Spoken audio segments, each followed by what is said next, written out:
Thank you, Mary. Yeah. So the Schulman sent me this article. Some of you might have seen it. Is in the New York Times. It was in the Wall Street Journal. This is from the Times of Israel, one of the American or English language. It's kind of American though, actually.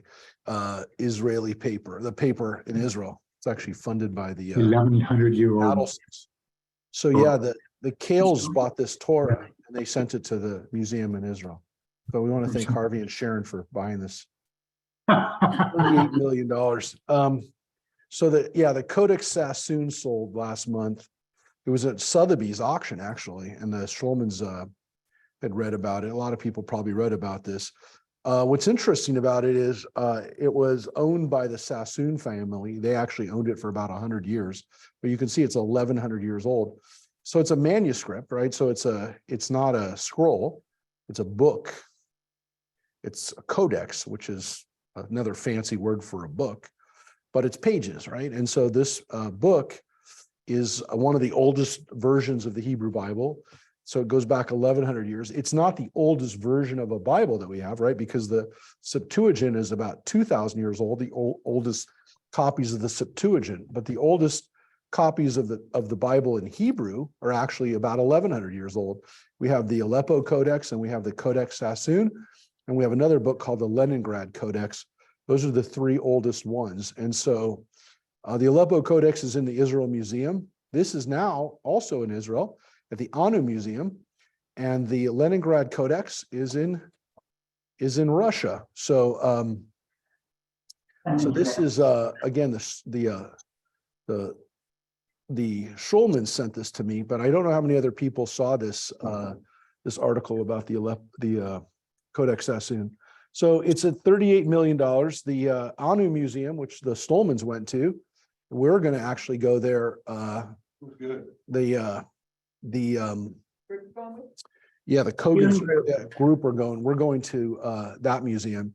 We're not going to the Palmach Museum, so something has to go, unfortunately, when we're in Tel Aviv for so short of a time. But we are going to to see the Anu Museum. The Anu Museum actually displayed this, interestingly enough, back in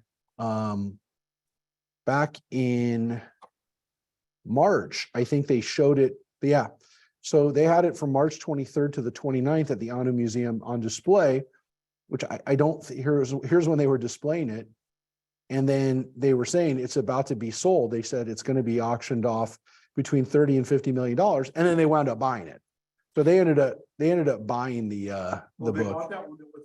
Yeah. Yeah. So that's the Anu that has it now. So they paid $38 million. Interestingly enough, the book too, which again, you missed, I was just saying, Joyce, David and Cheryl actually sent me the Wall Street Journal article because it was in the Wall Street Journal too. So everyone reported about it. Was that what's interesting is that I know it was very nice of them, but you can see the people who bought it. Alfred Moses, who was a wealthy American Jew, he's former U.S. ambassador to Romania. He bought it on behalf of the Anu Museum. So he bought it and then donated it to them with the understanding that he was going to donate it and he'll have a nice plaque with his name on it, which is really nice. But you know what's interesting? I think it was in this article or one of the articles. Maybe it was here it's in this one too. It might have been in the one that David and Cheryl sent me too. You can see that interestingly, so the most expensive books that have ever sold or documents, there's a U.S. Constitution text that sold for $43 million. The Codex Leicester, which was purchased by Bill Gates, he bought it for $30 million. And then the Magna Carta sold for $21 million. Now, what's interesting is that the Constitution one and the Magna Carta one were both bought by Jewish guys to be donated to libraries and museums. So, so three of the most expensive books ever bought were bought by Jews to donate to museums, which I think shows you that, again, we are definitely the people of the book. Yes. And with the exception of Bill Gates, those things were all bought by us. And And the interesting thing is that all the ones that we bought are documents that are about law and about keeping people together. Not that Da Vinci's, I'm not diminishing Da Vinci's journal, but the things that are actually the foundations of Western civilization, or civilization, I would just say, the Constitution, the Magna Carta, and the Bible. And all three of them were bought by Jewish people to donate. No question that we value education, reading, learning, books. Yeah. Yeah. And we always have. Yeah. Now, what's interesting is this codex was actually bought. The Sassoons sold it in 1978 for about 320,000. He bought it for about 300 pounds in 1929. Then his family sold it after he died to the British Rail Pension Fund in England for 320,000, about 1.4 million, which is not a lot. And then the Safra family, who are also Jewish, they bought it for $3 million. And then the Safra family were the ones who sold it. So the Safras are also, they're in banking. They were originally Middle Eastern Jews. They were actually based in Lebanon. So Safra Bank is there. Ginger. So that is, yeah. Interesting, by the way, too. It didn't talk so much about this in the articles, but the Codex Sassoon is actually of the editions that we have that are really old. The Leningrad Codex, the Aleppo Codex, and this Codex Sassoon. This one is actually the most, what's the nice way of saying it? This one is the most, has the most mistakes. Oh. The most scribal errors. It's a nice way of saying it. It's not like, don't get me wrong, it's not like there's thousands of mistakes in it, but when people look at it and say, well, they copied that wrong, yeah, there's some scribal errors in it. So we know. And as I said, the weird thing is that all of these things, which are about 1,000, 1,100 years old, they're all not as old as the Septuagint copies, the Greek versions that we have that go back 2,000 years. So the earliest Bibles that we have are not Hebrew Bibles, which is why when people look at like what's actually there, they have to go to those. And then of course, we go back now to the Dead Sea Scrolls, which is just not a complete Bible. So it's not, the Dead Sea Scrolls are the oldest Bible texts that we have that are intact, if you will, but they're the oldest complete are the Septuagint. This book is complete, by the way. That's the other thing, is this one's complete. The Aleppo Codex is missing several pages because it was burned in a fire when the synagogue in Aleppo was burned by anti-Semitic people in 1947. So the Aleppo Codex was partly damaged. So that's part of the history of the Aleppo Codex, and somebody actually wrote a book about the Aleppo Codex. So that's what makes, so this is 792 pages, not that it matters. I mean, it could be however many pages it was. The Aleppo Codex is, I can't remember how many pages the Aleppo Codex were destroyed, but some of the pages actually were saved and then it's been reassembled. It was, I mean, look at this. I mean, it was the Crusaders had the Aleppo Codex. I mean, look at that. In the 1100s, they took it. In Aleppo, it was there for 600 years. Here, in 1947, anti-Jewish riots in Aleppo, the community's ancient synagogue was burned. Later, while the Codex was in Israel, it was found that no more than 294 of the pages survived. So that's quite a lot. So 200 pages almost were gone. See, so 294 of the 487 pages survived. Again, this is in the Israel Museum today. The missing leaves are subject to fierce controversy. The original thought they were destroyed by fire. The scholarly analysis has shown no evidence of fire. That's not true, by the way, now, but some scholars instead accuse the members of the Jewish community of having torn off the missing pages. Two missing portions of the manuscript have been found.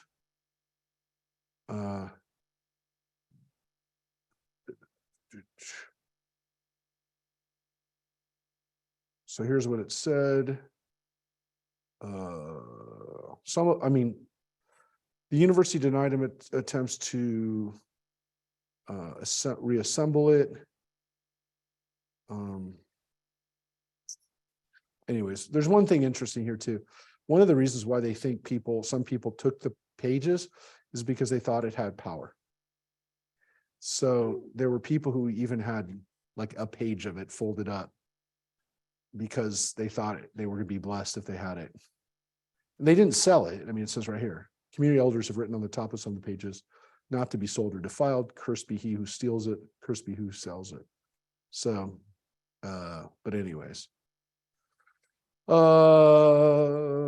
else? Yeah, but a lot of the pages are missing. And anyways, those are the versions, and you can see it online if you want to see some of the online copies of it. But anyways, these are all important because again, when people are trying to figure out who wrote the Bible, one of the things we have to find is like, what Bible are you reading? What pages are you reading?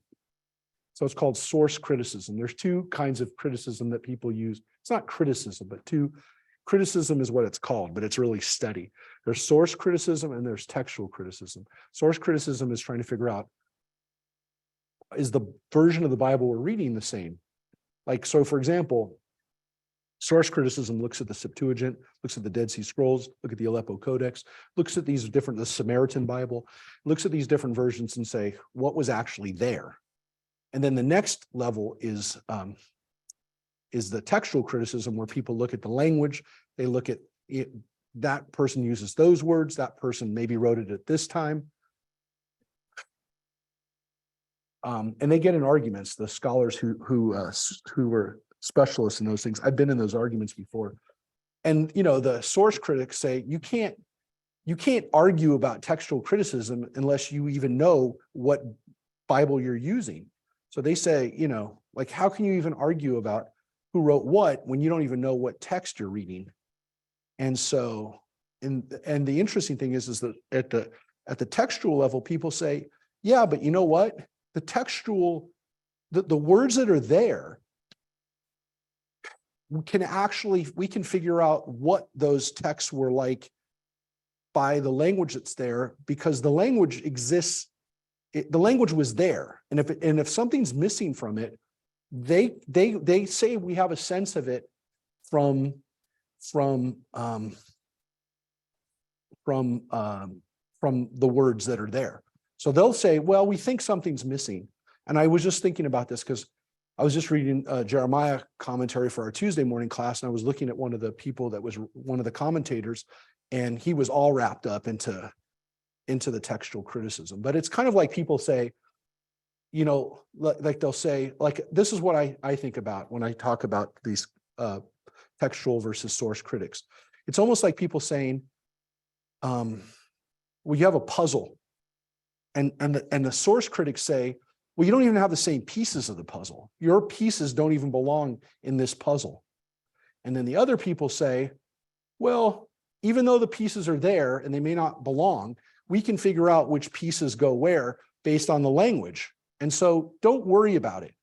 But they also call it higher and lower criticism, which is why they also sometimes get a little pestered at each other, because the higher criticism is considered the textual critics, and the lower criticism is considered. It's almost like somebody who looks at, also, you can look at it this way. If you look at somebody who's an architect for a building versus the person who's the interior designer of the building, the architect will tell you, if I don't have a good foundation or if I don't have good walls, it doesn't matter what you put on the walls. And so they'll get in arguments about it. And like interior designer said, who cares what your walls are like? No one's going to see them when I put my paintings and my wallpaper on it. So who cares? So they get into these arguments about it, and it's really fun to watch them, but they actually are all complementary. They're complementing each other, and they do have a lot to say. And in the end,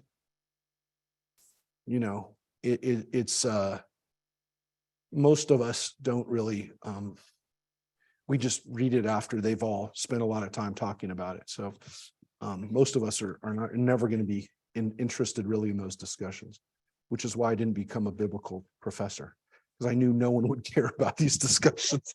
I would sometimes sit there for hours and hours. I'm like, nobody cares about this. It's interesting, but nobody cares about this. So It is interesting to see it. But look, there's so much at writing on it because it is the Bible. No other book are people going to do this with. I mean, they do it a little bit with Shakespeare, but it's nothing like the Bible. So where we left off in Numbers, yeah. I just got this hat today. Somebody sent it to me. It's the Hillsborough hops. It's a AAA. It's a AAA team for the Arizona Diamondbacks, and a friend of ours is the part owner of the team. So I've been collecting these hats now. I'm only going to wear minor league hats from now on. Which one? Which one? Austin. Oh, that's cool. So I've got a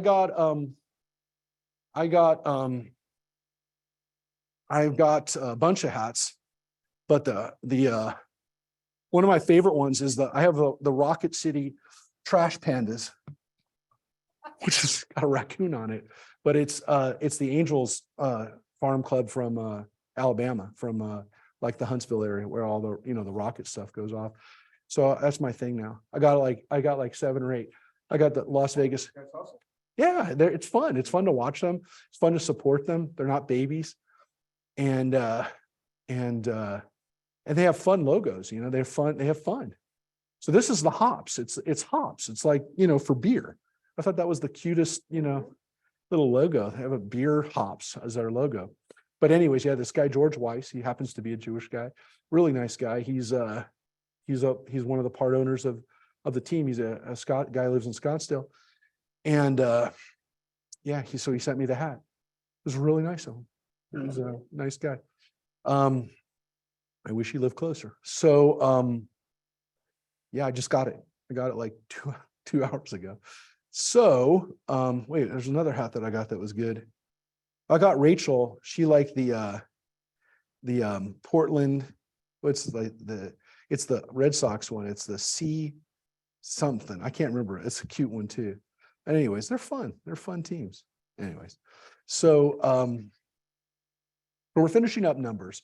We are going to be like not one chapter. We're going to be one section away before. So next week we'll be in person again, and we're going to probably get like to chapter 33, and it goes to chapter 36. So we're probably going to come back after Israel, my trip to Israel, and we'll finish up.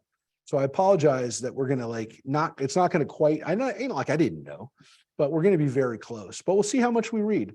But we've got a couple ideas that we're going to finish up with. The last 9 chapters or so of Numbers get into a couple of scenes.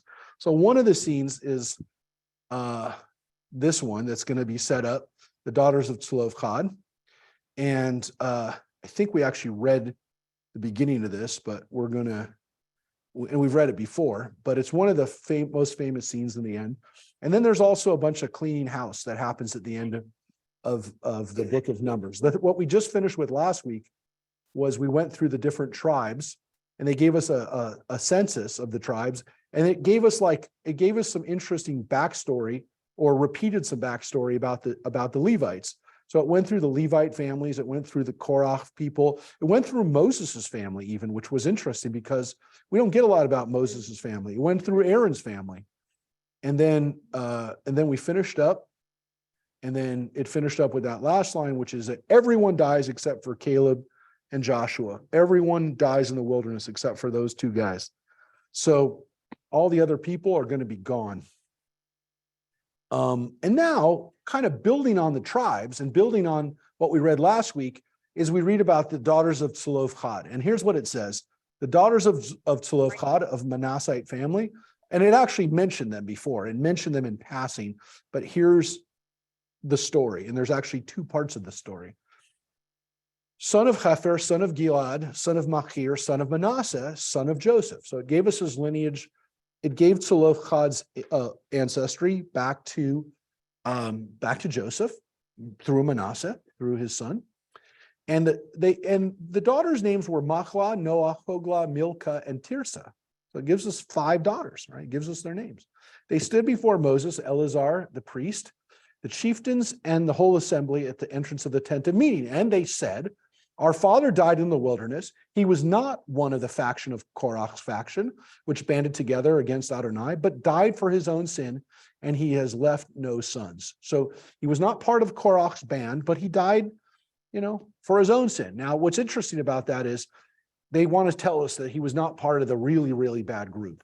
But it does say that he died for his own sin. Now, is that what he did on his own, or was it for the sin of not believing in God's promise when the spies came out?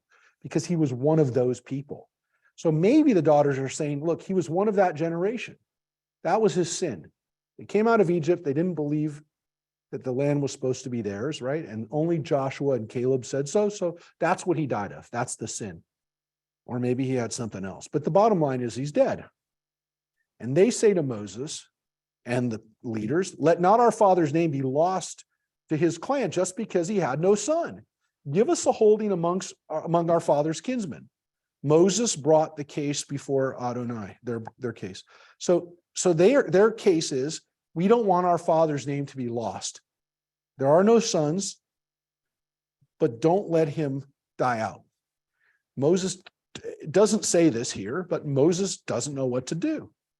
He doesn't know what to do, which is why he brings the case before Adonai. And Adonai said to Moses, the plea of Zelophehad's daughter is just. You should give them a hereditary holding among their father's kinsmen, transfer their father's share to them. So that is Adonai's answer. Further, speak to the Israelite people as follows. If a householder dies without leaving a son, you shall transfer his property to his daughter. If he has no daughter, you shall assign his property to his brothers. If he has no brothers, you shall assign his property to his father's brothers. If his father had no brothers, you shall assign his property to his nearest relative in his own clan, who shall inherit it. This shall be the law of procedure for the Israelites in accordance with the law, with Adonai's command to Moses. So, Hey, Rabbi, yeah. it's intestate succession. Here's our family attorney is on the line. This is good. This is where we're hoping you'd be on, Philip. So yes. No, I mean, that's really what it is. In other words, they didn't, if you don't have a will or a trust, and then you die, California has a statute. And where did the statute come from? Came from this. Yeah. What about his wife? Well, it doesn't appear he had a wife, by the way. That's an interesting thing. Or there's another issue here. Glory, if he had a wife, it wouldn't have gone to her anyways. So you're absolutely right in saying, what about the wife? Because, Philip, what would be the law here in California?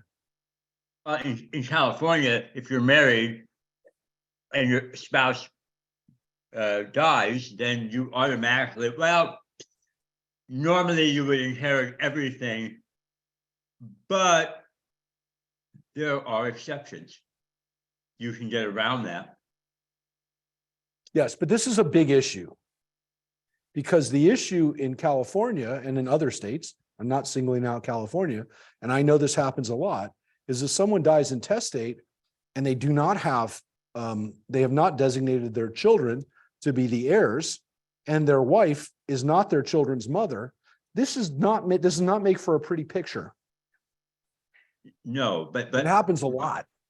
But when I saw this, that's the first thing that came into my Philip, mind. but Philip, that's what happens here, could have happened here, other than the fact is that we don't hear from the wife. So either she's dead or it didn't matter. In ancient times, there's different. I just find how interesting it is that thousands and thousands of years ago, that the Torah, dealt with stuff that is so present today. Yeah, but Philip, the bigger issue is the Torah actually protected, at least in the Middle East, this was unheard of and is still unheard of, that women got to inherit property. This didn't happen because in every other culture at the time, and even to this day in the Middle East, if a man died, his brothers would inherit the property, not his daughters. His daughters would not inherit the property. The fear being, and we're going to see this later, by the way, this is not the end of the story. I'm only going to tell you, this is not the end of the story, because there is a corollary to this, to use a legal term, which is, you'll see at the end. I'm not going to ruin it for you, but at the end, there is another, not the end of today, but at the end of the whole book of Numbers. Yeah, you know what? I'm going to show it to you. No, because if somebody's not here or whatever, you can't, you got to actually see what happens here. Because at the end of the whole book, at Numbers, we have a really important text here, which is, we read a little bit about the tribe of Manasseh. They actually inherit some of the land on the other side of the Jordan River, which is maybe why this was here, because they are part of this story. And here is the story right at the end. Here it is, chapter 36, literally the last chapter. It says, the Lord commanded, and again, I'm not going to read the whole thing because we'll read it when we come to the end, but Adonai commanded my Lord to assign the land to the Israelites as shares by lot, as my Lord commanded by Adonai to share your kinsman Zelophehad to his daughters. Now, if they become the wives of persons from another Israelite tribe, their share will be cut off from our ancestral portion and will be added to the portion of the tribe to which they become wives, right? So the Manassites are the ones who come to Moses and say, hey, we know what you told the daughters of Zelophehad, but what happens if they marry outside the tribe? Because if they do, then our property goes over to the other tribe, right? So Moses, at Adonai's bidding, instructed the Israelites, saying, the plea of the Josephite tribe is just. The Manassites are right. This is what Adonai has commanded concerning the daughters of Zelophehad. They may become the wives of anyone they wish, provided they become wives within a clan of their father's tribe. No inheritance of the Israelites may pass over from one tribe to another, but the Israelite heirs, each of them must remain bound to the ancestral portion of the tribe. Every daughter among the Israelite tribes who inherits a share must become the wife of someone from a clan of her father's tribe in order that the Israelite heir will keep their ancestral share. No, and again, point, no inheritance shall pass from one tribe to another, but the Israelites' tribes shall be bound to each other's portion. So this is an interesting situation because it's almost as if God didn't see that one coming. So God told Moses, let them inherit it. It's fair. It's not fair for them not to get something. Again, very, very forward thinking. This stuff is all very micro. You think God would be thinking in macro. Yeah, but what's interesting is it actually then lays out, well, look, the point of this is obviously the tribal portions are not supposed to be messed up. One tribe shouldn't lose a portion to another tribe. Can't have that, right? The tribal portions are their tribe. It's like a state taking over another part of a state. Can't have that. So what's interesting about it, of course, is, okay, so there's that position. So but what's really interesting about it is the Torah actually contains within the Torah a case law that happened inside the Torah as the incident unfolded. And on top of that it required a corollary, or it required further update within the Torah itself. That in itself is an amazing thing, because it shows you how the Torah, how the law evolves even within the Torah, and it doesn't stop evolving. And that's one of the reasons why the Torah is not the last word in Jewish law. It's the first word. It's not the last word. And that's why the Talmud exists. That's why Jewish codes exist. And that's why Jews continue to still discuss Jewish law, because we don't believe it ended. The problem is that some people say, hey, it's over. We can't do anything more with it because it was written thousands of years ago. That's not the case. We've never felt that that's the case. We've always believed that it evolves. So we're not strict constructionists. It's not that we're, it's interesting. So here's the problem. Jewish law, this is where there is I'd say one of the things you have to keep in mind. It does have to be based on the Torah. So you can't come up with a law and say, this is the law, and it's not based on if it's not based on the Torah, it's not a law. You can come up with a nice custom, but unless you're going to say this is Jewish law, it has to be on the Torah, in the Torah.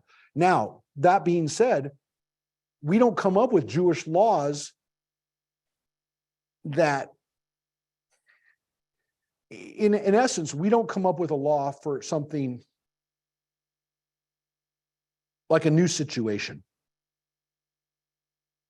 Even if you say it's a new situation, the Orthodox who are wrapped up in Jewish law, and even non-Orthodox Jews, anyone who cares about Jewish law will say, yeah, but it's got to be based on our law. Otherwise, we just say it's just not part of Jewish law. But usually they'll say, yeah, that is connected to Jewish law. So for example, did people ever imagine that we're gonna have elevators? No. And so when Jewish law came up with laws about using elevators on Shabbos, they came up with laws about it. They came up with laws. I mean, there's Orthodox Jewish laws on it. You know that. There's elevators that stop on every floor at UCLA on Shabbos. It's a Shabbos elevator. There's the hotels in Israel all have hotel elevators that have Shabbos, a Shabbos option. So nobody imagined that in reality. The Orthodox will tell you, but the Torah knew, because the Torah is the work of God, and so it did accommodate for those things. But at the same time, we're not obligated to come up with laws based on the Torah for things that we don't have to come up with laws for. We recognize that there's state and federal law. Jews have for thousands of years have said there are civil laws that are not our laws, and we're supposed to follow them. The phrase in the Talmud is Dina Malchuta Dina. The law of the land is the law. It's very important. Christians have a version of this too, which is render unto Caesar what is Caesar's. There's a real question, by the way, in the Christian Bible, whether Jesus was saying that sarcastically or whether he was saying that seriously. It's not my issue, but it did come up recently because Ted Cruz just quoted it yesterday when he got in a debate with somebody, a pastor. So it is actually relevant for Christians because that phrase is still invoked. It's not our phrase, but it is similar to our phrase in the Talmud, which is the law of the land is the law, though for us, it's pretty clear cut. You have to follow the law of the land. That being said, I had a discussion today with somebody who was appalled by Orthodox Jews who were very observant of Jewish law that were not following American law. And that isn't cool in my book. Does it always happen? No. But for people who've said that they've seen it happen, it is upsetting and it is not. It is antithetical to Orthodox Jewish teaching because the Talmud does say the law of the land is the law. It doesn't say you can follow it if you want to. It doesn't even say that it's not as important as Jewish law. It says it's the law. So, if anyone ever tells me, well, I answer to a higher authority, the old Hebrew national logo, it's just not true. The law of the land is the law. So just remember that. If anyone ever tells you that they don't follow that Jewish law is preeminent over civil law, it's just not true. It's not true. So it's not. Now, when the two laws come up against each other, there are a lot of Jews who say, I follow Jewish law, not the civil law. I mean, I'm not denying that. Well, because up until 100 years ago, Jews had pretty much full autonomy over their whole community. So they were judges because the Christians let them. They didn't care. What law did they? Their own law. Up until Napoleon's move to try to get Jews to be assimilated, European Jews were pretty much operating in their own.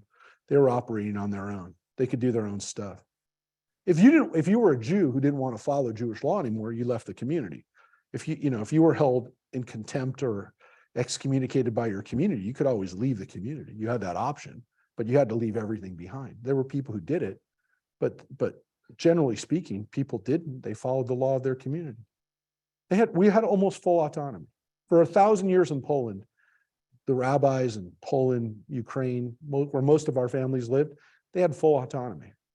They literally didn't they didn't, they never went to a Christian court. They never, Rabbi, yeah, there's a novel that touches on that a lot called The Copy Trader. It was on the Temple Bethany Book Club list. yeah, I It's in didn't read paperback. it. It's really a good book. I think the author is a guy named David Liss. And it's about the Jewish community in Holland in the 17th century, and they really self-governed. Yeah. And if you fell out of the community, you were really banished. I mean, from Yeah. almost everything. Yeah, but if the court, if the Jewish court, if the rabbi, if a Beit Din, if a court assessed a penalty on you, you paid it. It was the same as if you went into a court in in America or whatever, in Europe. Yeah, Right, but up through that period. It was Yeah, a I court. mean, they had civil law in Holland, but the Dutch basically let the Jewish community sort of self-govern. It just said, do your own thing, but Yeah, I mean, the trade-off was they didn't get any support from the government, but it was a two-way street. They got to call their own shots, and they paid taxes, and they put money into the economy, right? Because they bought stuff from the Christians, and the Christians bought stuff from them, and they were good trading partners, but they didn't have to go to court there. And they couldn't go to court, by the way. So if a Jew had an issue with another Jew over finances, they had to take it up with their own court. They couldn't go in front of a Christian court. They couldn't. First of all, they couldn't testify in the court. The court wouldn't recognize them. And second of all, they were not going to get justice in that kind of court. So anyways, that's why. So to answer your question, John, because they de facto were, the rabbis were the lawyers and judges and arbitrators and whatever you want to call them. So right after the story of this, or the first part of this, you saw both parts, but now the next line. Adonai said to Moses, ascend to the heights of Abarim and view the land that I have given to the Israelite people. When you have seen it, you too shall be gathered to your own kin, just as your brother Aaron was. And so Moses is told, you are going to die. Just like your brother Aaron, you're going to not go into the land. You're going to see it, and once you've seen it, that's it. For in the wilderness of Zin, when the community was contentious, you disobeyed my command to uphold my sanctity in their sight by means of the water. Those are the waters of Meribah Kadesh in the wilderness of Zin. So he reminds them of what he did when he struck the rock. And that's what happened. So there it is, clearly, all that hard work. And again, I had a discussion with my daughter about this yesterday. She brought it up, Dina brought it up, why does Moses pay this horrible price for not listening to God? So, and we talked about it before, it comes down to not listening, losing his temper, not giving God credit.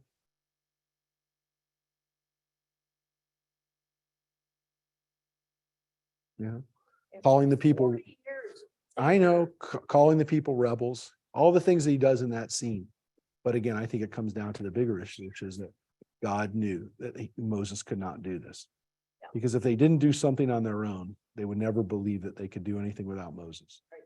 And so I believe that this was a pretext to have Moses not be part of it. Now, I think it's also part of a reality, which is that whatever happened during the Exodus, and however it went down, and however God was involved, and whatever happened, and whatever miracles, that's between you and what you read and what you believe and everything else.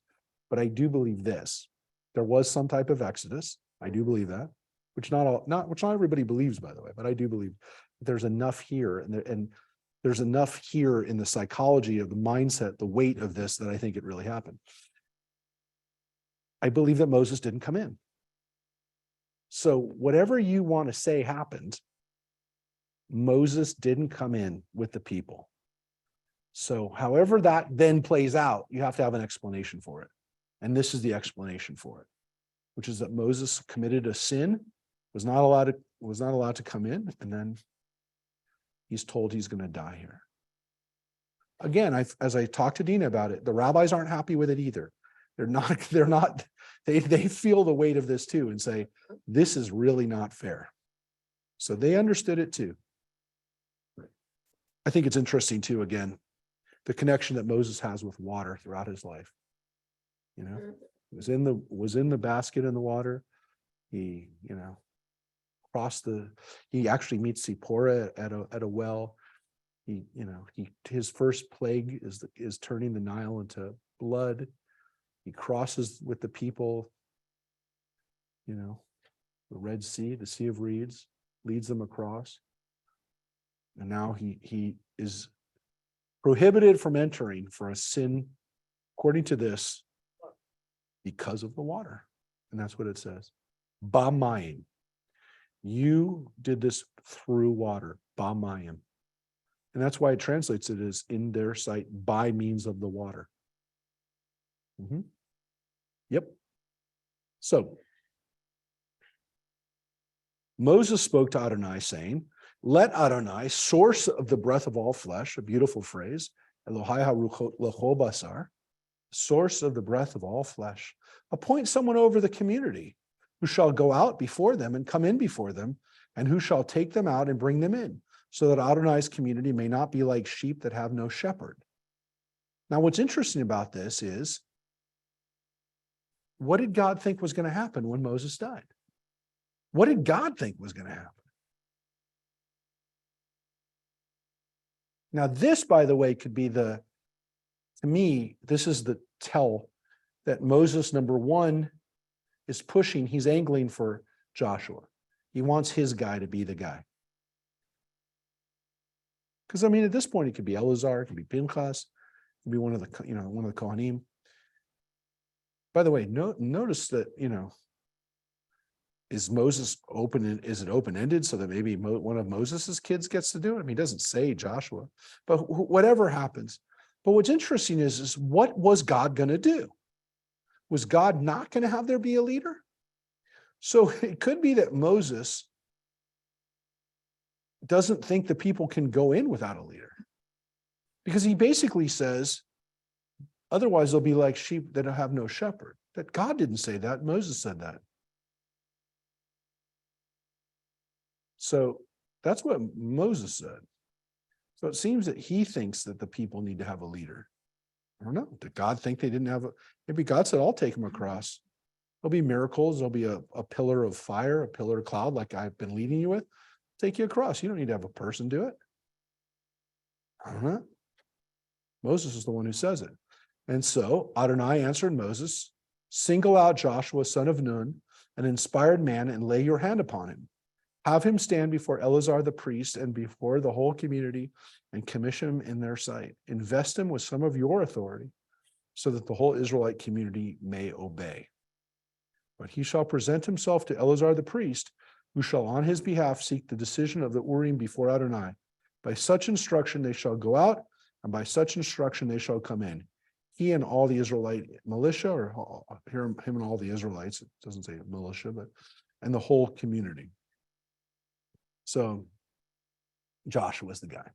God said so. And he says, give him some of your authority. Now, what this means in effect, and the rabbis pick up on this, it means that there was a time when Moses was still in charge, but Joshua was also in charge. There was a time when they overlapped. There was a transition of leadership that existed where there was an overlap. It's interesting, right? Because it's not like, well, we can't have another leader until he dies. So he has, he has a point, it's a short period, it's the book of Deuteronomy, but over the course of the book of Deuteronomy, however many weeks it was before they actually cross over at this point, there is a point in time where Joshua is in power and has some of Moses's leadership energy, and Moses is still alive. So was that easy for Moses to take? I mean, Moses asked for it. Moses asked for this to happen. So Rabbi, Yeah. is this where the Catholic Church got the idea for the two popes? Well, they didn't have two popes for a long time. I was No, actually no, gonna just say- read the last, in Rome, when Ratzinger gave And way to yes, and Francis. yes, and now. So they kind of went back to that idea of it, but for a long time, there was this idea that there couldn't be a transition, right? That there had to be, that the new pope didn't take over until the old pope was dead. So there was this idea that like that couldn't happen. There couldn't be two popes simultaneously. There weren't two popes simultaneously until about 8 years ago, right? Didn't happen. No pope had retired. Now there's a question whether that's now going to be the new way that they do it, which is interesting because there is this idea that, well, maybe then it's more of a job. The way they had it before, it was almost like there was some mystical thing that until that guy was gone, no other person could be that person. But that's not what happens here. That's not what happens with Moses. And to some extent, that's not what happens with leadership in general within Jewish tradition. Because the fear that we have in Jewish tradition is that if we wait for someone to die before we appoint a new leader, is we'll have a vacuum. We'll have a leadership vacuum. That somebody will have chaos because no one will be able to fill that position. So what the rabbis did, so first of all, you can already see that there's a check and balance here. Eleazar the priest is also there. And it basically says that Joshua doesn't get to decide. Eleazar does, using the Urim and Thummim, right? It just says the Urim here, but we assume it's the Urim and Thummim. Remember, these are the magic 8 balls that the priest has. The things that tell him, what to do, the priest. It's the thing that's on the logo for Yale University, Urim and Thummim, actually in Hebrew, by the way, right? So it says that Eleazar has to consult them before they go out. So Joshua just doesn't get to decide when they get to move. So there's a check and balance here. There's a check with the priest, and the priest is essentially checking with God. So there's 2 checks. But again, there's this other issue here, which is that there never is a leadership vacuum. There's never a point where there's not somebody in charge. So what we had in the rabbinic system for 1,000 years or 700 years, 800 years in Babylonia, they had the academy. And they had the academies that would be the courts essentially for the Jews, and also the people who wrote the Talmud. The rabbis who were responsible for the decisions. And they had 2 positions. They had a Nasi and they had an Av Beit Din. The Nasi is like the prince or the president. And then they have the Av Beit Din, who was the father of the court. And they had 2 positions so that if one person died, they had another person until they filled the other position. So they never, unless God forbid, both of them died simultaneously, they always had some leadership. They either had a president, if you will, or a vice president. They always had one of those positions. And the Av Beit Din didn't necessarily become the Nasi. It wasn't like you became the next position. One of them was much more of a political position, and one of them was more of I won't say a legislative position, but it's almost like, well, it was supposed to be the president of the Senate. The vice president was supposed to be the president of the Senate, but it's never really happened that way. But well, I guess it has recently, but they weren't necessarily, you didn't go from one to the other. And so, there was always leadership though. There was always somebody at the top, and there's always somebody who could make decisions. And they didn't leave it so that there was just, well, who's in charge? At least somebody was in charge. And again, there was that period of time when we didn't have a king, we had a high priest. But, this is a problem that we don't ever want to have a leadership vacuum. We don't want to have a situation where people are running around not knowing what's going on. Something to think about. So Moses did as Adonai had commanded him. He took Joshua and had him stand before Eleazar the priest and the whole community. He laid his hands upon him and he commissioned him as Adonai had spoken through Moses. And that is the word vayismoch. He gave him smicha. He gave him the hands on top of him. Because it's not just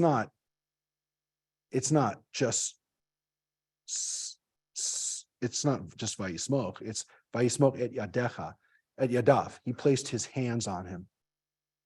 Right? And that's the word we use today. For when you become a rabbi, you get smicha. And smicha is literally someone putting hands on you. I know it sounds kind of creepy now, but they're supposed to touch you on your back or whatever, on your shoulders, and commission you and give you. Commissioned is a strange word, of course. That's not the word that you have in your translation, right, guys? Commanded. You have commanded, probably. Mary, is it commanded? Even charge is actually close to commissioned. But yeah, the word is vayatz vehu, which is the word for mitzvah, to command. But clearly it's not just commanding him, it's putting him in charge. So that's why they use that word commissioned. But he gives them the power. And part of the power, though, is laying the hands on them. So, but the energy is transferred through that laying the hands on. So that's why we bless people by putting our hands on them. Well, I guess Moses still has it until he dies. But yeah, I mean, there's a point in time where Moses has still got energy and Joshua still has energy. And if you remember back earlier in Numbers, Moses had the energy transferred to the elders too. So Moses has been trying to get other people to have this energy, right? So it's not the first time that we've read about this. So we've read about Moses transferring energy to other people. Must be a gradual shift of power. Yeah, which is an interesting thing to think about because Oh. So Moses may or may not have wanted it, right? yeah, There has to be a training, there has to be a transition period. yeah. I'm just- The midrash, but the interesting thing to think about is what did Moses think about this? How did Moses deal with this? And the midrash basically has it that it wasn't easy for him. But what wasn't easy for him wasn't so much that he lost the power, but that he didn't get to go in. And that's where the midrash sees him basically begging God, hey, just let me crawl in. Let me be a bug. Let me be an insect. Literally, let me just crawl into the land. I don't have to be the one in charge. I'll go incognito. Don't let anybody know it's me. But just let me walk into the land that I've been trying to get these people to for 40 years. No dice. You don't get to go in. So it's really tough. And it's a tough scene because it is anybody who's ever had any kind of leadership position to know that you didn't get to take the people the final stretch. It's a tough one. And it happens. And Moses is the preeminent version. Look, the most famous recent example of that was Martin Luther King, which is why he says, I've been to the mountaintop. He knew he was going to die. When he says, I've been to the mountaintop, that's what he's talking about. I've been to the heights of Abarim. I've been there. I may not get there with you, which is what he said the day before he was shot. So he knew what he was saying when he said, I've been to the mountaintop. I wasn't talking about getting the 10 Commandments. He was talking about this. Moses going to the top of the mountain in Jordan overlooking the land of Israel. So the next scene, the next two chapters, we're going to move through kind of fast. Why? Because this is the majority, actually, the book, of the Torah portion, Pinchas, which is about sacrifices. Interestingly, we read this portion every holiday. We read a few verses every time we have this, have a holiday. Every time we have Rosh Hashanah, every time we read Pesach, The maftir comes from this Torah portion. Every Rosh Chodesh, every month, we read from this on Rosh Chodesh. So we'll see why. Because it says right here at the beginning of chapter 28, and I tell you, we're going to go through it because it's very, very repetitive. But there is some very interesting thing here in the holidays, and we'll point it out. You now know it because you've been with us for a while. Hopefully, this won't be unfamiliar to you. Adonai spoke to Moses, saying, "Command the Israelite people and say to them, be punctilious in presenting to me at stated times the offerings of food due me as offerings by fire of pleasing odor to me." Yes, John. Yeah. What? I haven't even heard of that word. I had to look. I went Punctilious? So what is what? Okay. That word 2,000 years. No, because it's the Hebrew word. But what's the Hebrew? What's the translation you have? What's the translation you have there, Glory? Punctilious, showing great attention to detail. Uh-huh. So use that word. Okay, because there's not one, it's not one word. So what is it? What does yours say? See that you present to me at the appointed time. Yeah, it means be prompt. What does yours say? What does yours say, Mary? Probably the same thing. At the appointed time, in their due season. So again, the phrase is you have to be tishmeru, you have to guard it, you have to be careful, right? The word shomer, right, like in Shomer Shabbos and Vishamru, you got to observe it, you got to do it right. So what's interesting about it, to me, is not so much, hey, you better do it. It's my food. That's the weird thing, is that God says, it's my fire. It's my fire. It's my bread. It's my lachmi. That's what it says. It's my pleasant odors, my reach nichochi. These are mine. And make sure you do them at the right time, because I'm waiting for them. That's the weird thing about it, is that God's basically saying, I need these things. Say to them, these are the offerings by fire that you are to present to Adonai as a regular burnt offering every day, 2 yearling lambs without blemish. You shall offer 1 lamb in the morning, and the other lamb you shall offer at twilight. And as a meal offering, there shall be 1/10 of an ephah of choice flour with 1/4 of hin of beaten oil mixed in, the regular burnt offering instituted at Mount Sinai, and offering by fire of pleasing odor to Adonai. And look at the note. Yeah, you read about this all the way back in Exodus. So we've been talking about these burnt offerings, these olat tamids. These are like the ner tamid, like the eternal fire. These are olat tamids. That's where we get it. And it says, I've told you this back at Mount Sinai. Okay, so we've read this before. This is the daily offering. You do 1 in the morning and you do 1 at night, right? And then it says there's a meal offering. That meal offering we call solat lemincha. That's the afternoon offering, we call it now. So we have 3 offerings. We have a morning offering, an evening offering, and we also have a mincha offering, which is why we say we have 3 times a day of prayer. Morning, afternoon, and evening. The mincha technically is an afternoon. It is a separate meal offering, which became that 3rd time of prayer. Mincha can be done right before Mariv. It can be done right before the evening prayer. Sometimes it is. If you go to an Orthodox community, sometimes it'll say Mincha Mariv, which means they'll have the 2 services together. They'll have the morning service, the Shachrit service, and then they'll have the Mincha Mariv service, and then start the cycle again so that it never stops. Every time we do, yes, a few minute break, but it basically, it'll say Mincha Mariv, and what is it? It's 2 times they'll say the Amidah, and then we say the Amidah in the morning. So every time we had an offering in the Torah, here we have an Amidah. What's important about this is, again, the Amidah is said 3 times a day.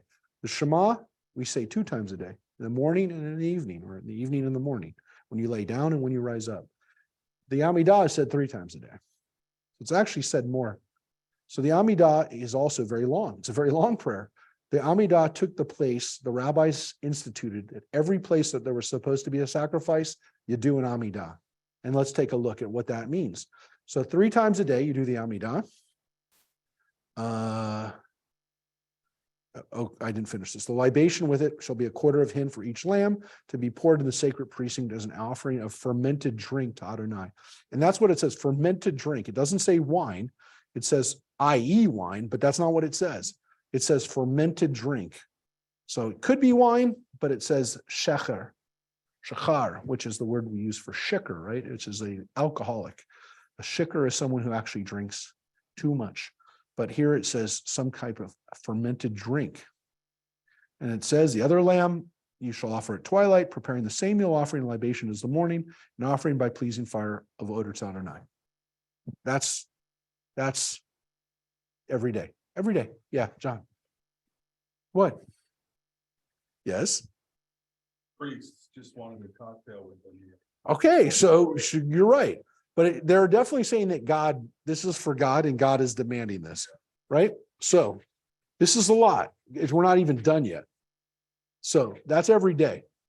On the Sabbath day, 2 yearling lambs without blemish, together with 2/10 of a measure of choice flour with oil mixed in as a meal offering, and with the proper libation, a burnt offering for every Sabbath, in addition to the regular burnt offering and its libation. So don't think that that counts, your daily offering counts. No, this is an extra one. This is an extra offering. This is an extra offering that's for Shabbat. And we call that offering today Musaf. It's the extra Amidah that is done in traditional synagogues on Saturdays. And so on Saturday morning, as part of the Shachrit service in traditional congregations to this day, we have 2 Amidahs. We have one that it's the beginning before the Torah service. And then after the Torah service, we do a second Amidah. It's called the Musaf. Just so you know, we squeeze in the Musaf too, but we only do it once a year or twice a year. We do it on Rosh Hashanah and Yom Kippur. We do a Musaf. Why? Because I couldn't give it up. And I figured out a clever way to do it without making people feel it was too repetitious, which is that we included it as part of the, and I didn't say we, there are other people who've done it too. I didn't invent this tradition, but if you do it as part of the shofar service, which is what we do, the Musaf becomes the shofar service and you do the second Amidah followed by the shofar sounds. On Yom Kippur, we kind of just do it as a second one where we do the Hineni and we do another set of confessional prayers. And the focus is on the confessional prayer. So there's a way to do it so that you can actually sneak it in. But what's interesting is there are a lot of people who said the Musaf service is redundant. It doesn't make any sense. Who cares that we offered up an extra sacrifice on Shabbat? We don't need to do another Amidah. So the conservative synagogues have argued over this for a long time. The Reform movement did away with the Musaf a long time ago. But for the most part, there are some Reform synagogues that do Musaf, but for the most part, they only do the Amidah once on, and it's only on Shabbat morning. You don't do a Musaf on Friday night. You only do it on Saturday after the Torah service. So that's where the Musaf tradition came from. There's another one on your new moons, on your Rosh Chodesh. You shall present a burnt offering to Adonai, 2 bulls of the herd, 1 ram, and 7 yearly lambs without blemish. As a meal offering for each bull, 3/10 of a measure of choice flour with oil mixed in. As a meal offering for each ram, 2/10 of a measure of choice flour with oil mixed in. As meal offering for each lamb, 1/10 of a measure of fine flour with oil mixed in. Such will be the burnt offering of pleasing odor and offering to Adonai. Their libations, it's not over. The libations shall be 1/2 of a hin of wine for a bull, 1/3 of a hin for a ram, 1/4 of a hin for a lamb. They shall be monthly burnt offerings for each new moon of the year. And there shall be 1 goat as a sin offering to Adonai to be offered in addition to the regular burnt offering and its libation. That is the Rosh Chodesh. Now, I know this part pretty well in Hebrew because all of my daughters read this Torah portion. Why? Because they all had their bat mitzvahs on Rosh Chodesh. And Rosh Chodesh is a time when you read the Torah. And Rosh Chodesh, we always figured out a way. On a Rosh Chodesh, it's not the same as a Shabbat. If Rosh Chodesh is on Shabbat, it's on Shabbat and it's Shabbat. But Rosh Chodesh you're allowed to work on. Rosh Chodeshes are not holidays where you're not supposed to not drive or not take pictures or spend money. So Rosh Chodesh happens on Sundays, twice a year roughly. Why? Because Rosh Chodesh can happen any day of the week. It can happen Friday, Saturday, Sunday, Monday, but any day. But if Rosh Chodesh happens on a Sunday, you read Torah, and then you can have a bat mitzvah or a bar mitzvah on that day, and you're not violating Shabbat by driving and by spending money and doing other stuff. So we figured out if we had our bat mitzvahs on Sundays, then we wouldn't have to worry about violating Shabbat. You can still have a bat mitzvah. Now, you can have bat mitzvahs on Mondays and Thursdays, and those are all Torah reading days. But most people don't do that anymore. Your grandparents, and I say grandfathers and great grandfathers, most of them had their bar mitzvahs on a Monday or Thursday. You can't do that anymore. No one's going to come. But that's when most of your grandfathers had bar mitzvahs. They read Torah on the nearest Monday to their bar mitzvah, the nearest Thursday. If they were lucky, they did it on a Saturday. Probably if their fathers were the big donors of the synagogue. Otherwise, their bar mitzvah was on Monday or Thursday. They came home, they got a fountain pen, and that was the end of it. That was up until about the 40s. But of course, in Babylonia, they didn't get fountain pens. They read Torah, and that was it. So that was, Saved a lot of dough. I wish we could- Rabbi, yeah. I remember my late father grew up during the Depression. And he told me that for Hanukkah, he got a new pair of pants and an orange. What? An orange. Did he That tell was you what it. did he tell you what he got for his bar mitzvah? No, but I never really asked that, I don't think, but he told, but I was so shocked that all he got for Hanukkah was, I think I was afraid to ask about the bar mitzvah. Well, Rosh Chodesh, we don't follow much anymore. Rosh Chodesh has become a holiday where we oftentimes associate today as a woman's holiday. Why? Because women are on a monthly cycle. And as feminist circles started reinvigorating Judaism and rediscovering Jewish tradition, Rosh Chodesh circles emerged all around the country. And there are Jewish women who do Rosh Chodesh celebrations every month.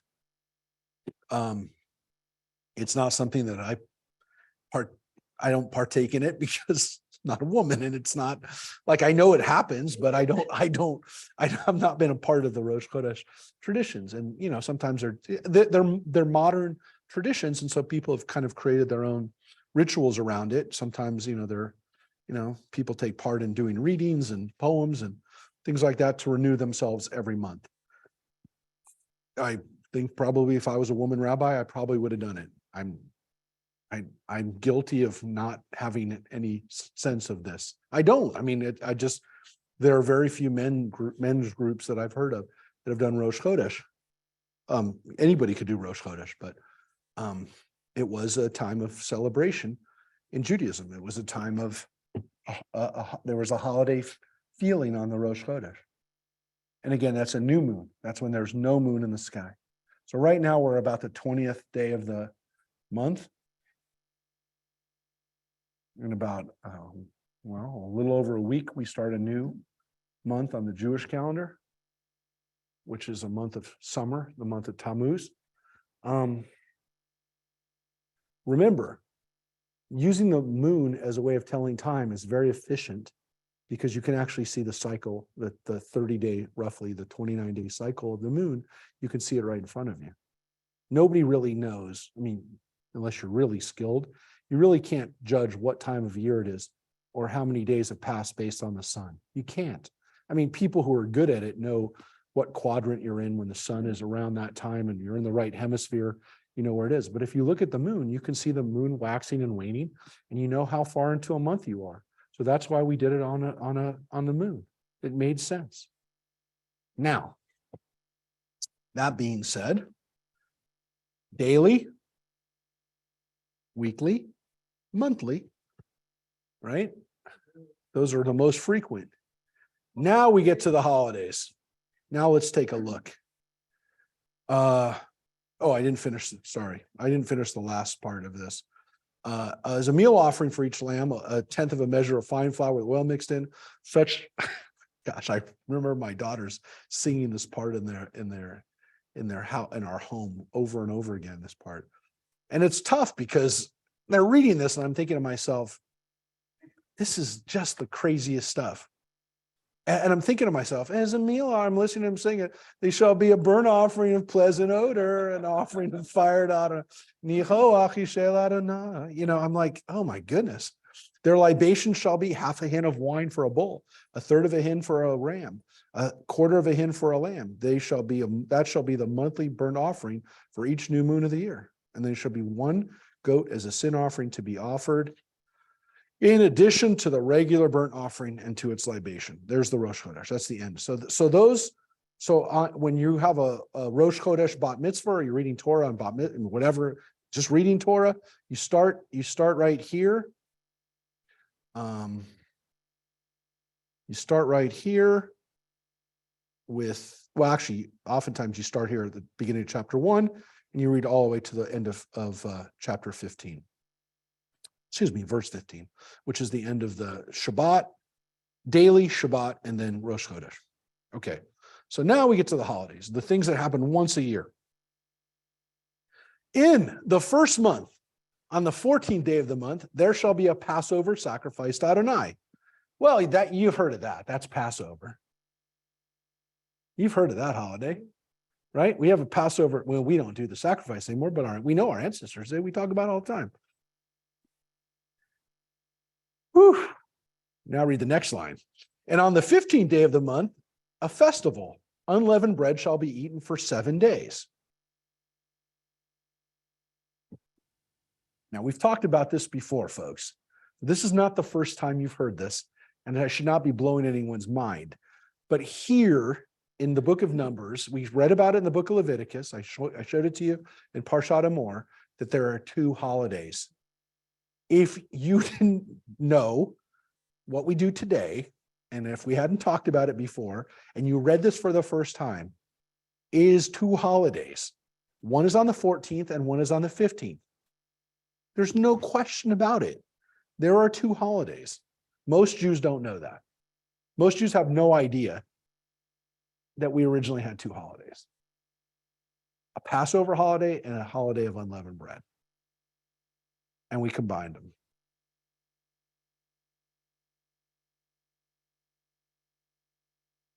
Based on what you just read in the Torah, on the 14th day you eat the Passover sacrifice, and on the 15th day you start eating matzah. Based on that, you don't eat matzah the first day that you have the Passover sacrifice. That's what it says. I'm not making it up. It's right there. So how did we get to this point?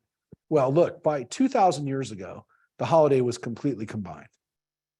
3,000 years ago, during the time of King David, it wasn't combined.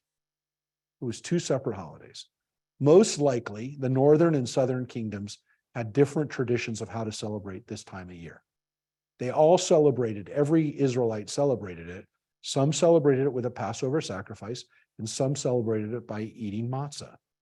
And we said, let's combine them. And made Reese's peanut butter cup. Your chocolate got into my peanut butter. No, it's 2 wonderful things. Actually, I like those a lot better than this. I like peanut butter and chocolate much better than a Passover sacrifice and matzah. One I can't eat and one I don't want to eat. So these are not my cup of tea that we're going to have to combine. But this is what we did. We combined them. We combined them together, and we have a holiday of Passover, which is also a holiday of unleavened bread. But originally, it's very clear it was 2 holidays. So again, should not blow our minds anymore because we've seen it, pointed it out, and here it's very clear. Now, for the unleavened bread part, that week-long holiday, it says it's a 7-day holiday of eating unleavened bread, by the way. It doesn't say you eat it one day. It says you eat it 7 days. The first day shall be a sacred occasion. You shall not work at your occupations. So the first day is a Mikra Kodesh. The first day is a holiday. You're not supposed to work. Same as on Shabbat. It is a day that you do not work. All the holidays we're going to see in the Bible, in the Torah, it says they are days you don't work. Rosh Chodesh, by the way, it didn't say you don't work, which is why you can work on Rosh Chodesh. Well, here's what you do, right? You shall present an offering by fire. Okay, we've seen that with all the other holidays, a burnt offering to Adonai, 2 bulls of the herd, 1 ram, and 7 yearling rams. See that they are without blemish. That's a lot. It's a lot of, that's a lot, right? 2 bulls, 1, it's a lot. The meal offering with each of them shall be flour with oil mixed in, same as we've been reading. Prepare 3/10 of a measure for a bull, 2/10 for a ram, and each of the 7 lambs prepare 1/10 of a measure. And there shall be 1 goat for a sin offering to make expiation in your behalf. Every time we're reading about a goat thrown in for sin offering, right? You shall present these in addition to the morning portion of the regular burnt offering. So it doesn't take the place of your morning offering. You just add it to it, which is why we do a special Musaf. We do a special prayer of Amidah on the holidays too. And then it says, you shall offer the like daily for 7 days of food. So that's not over the days. That's every day you offer 7 of those lambs, 2 bull, 7, that's 49. That's 49 lambs. They shall be offered with their libations in addition to the regular burnt offering. And then it says, and on the 7th day shall be a sacred occasion for you. You shall not work at your occupations, which is why the last day of Passover is also considered a chag. So when you see on a calendar and when you talk to Jews who say, I don't work on the first day or the last day. Now, again, today in the diaspora, we keep 8 days, generally, not all Jews. Reformed Jews oftentimes only keep 7. The same thing should be there, either on the first day and on the 7th day, or the first day and the 8th day. You're not supposed to work on those days. Okay? It says you're not supposed to work on those days. John. I don't think I've actually addressed this during the whole year of doing that. When they're talking about all these sacrifices, are they talking per family? No, Per tribe? no, that's for everybody, For the whole For the community? for the whole community. Now, some of the sacrifices are on behalf of everybody. These ones are just for the people. So yes, I think your point is for a couple million people, this is not such a big deal. Now, when you add together other people coming there to give their own sacrifice for the fact that they're there for the first time or haven't been there in a year or whatever, they're doing a sin offering, then it can add up. But yeah, on a holiday for 1 million people, 2 million people, this isn't ridiculous. So I just want to make it clear. Then again, you haven't seen the big one yet. We're going to get to the big sacrifice. It's not the holiday you think it is going to be. Well, maybe you do. You'll see what the big holiday was. If you want to know what the big holiday was, coming up. So 7 days you do the sacrifices for. And then on the first day of the fruit, on the first day of the first fruits, your feast of weeks that we know today is Shavuot, we just had it. When you bring an offering of new grain to Adonai, you shall observe a sacred occasion. You shall not work at your occupations.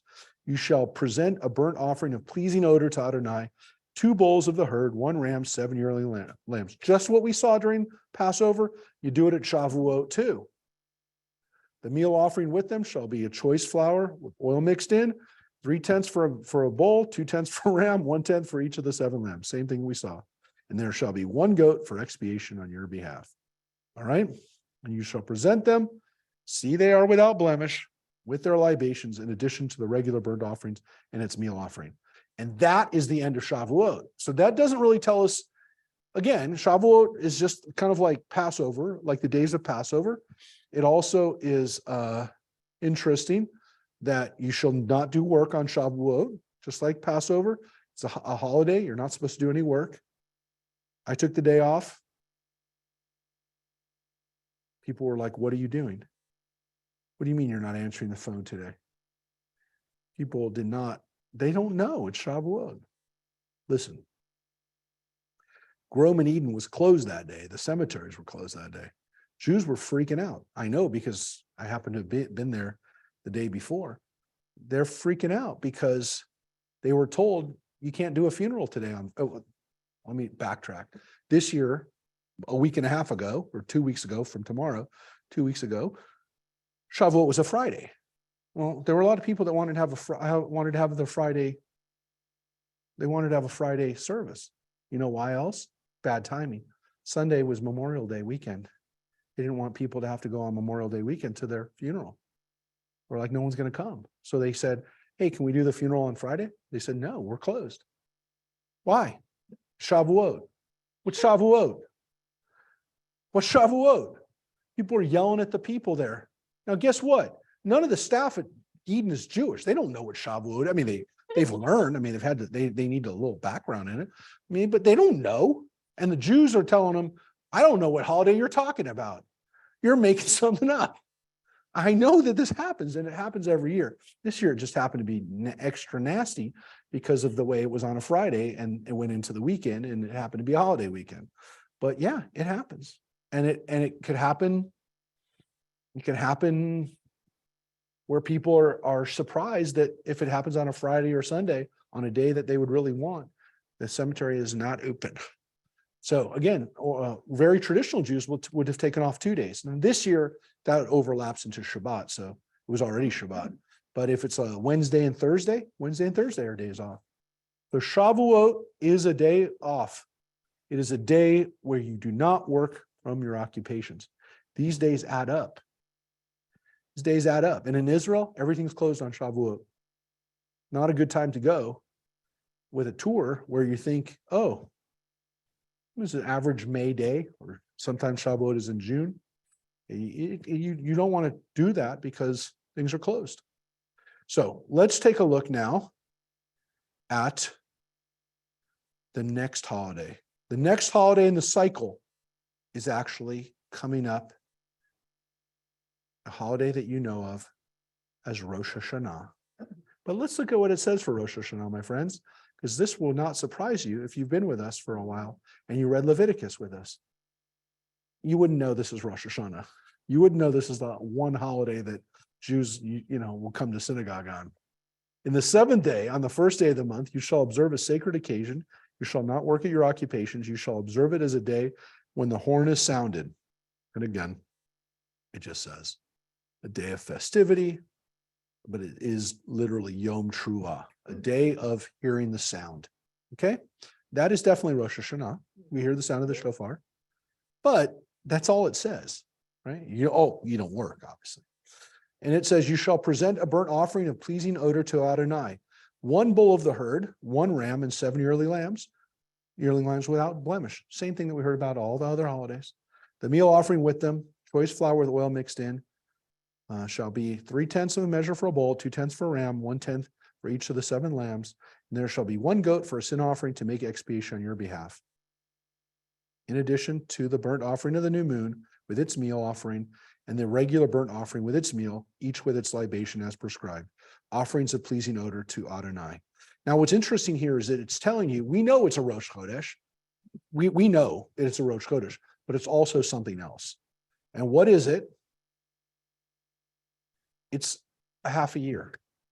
It's a half year cycle. It is the 6 months after Passover.